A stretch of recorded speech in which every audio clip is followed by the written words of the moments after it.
सुन्दरि माधवि चन्द्र सहोदरि हेममयि मुनिगणमण्डित मोक्षप्रदायनि मञ्जुलभाषिणि वेदनुते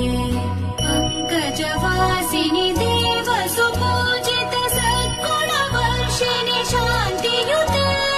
जय जय हे मधुसूदन कामिनि आदिलक्ष्मि जय पालय माम् जय जय हे मधुसूदन कामिनि आदिलक्ष्मि जय पालय माम्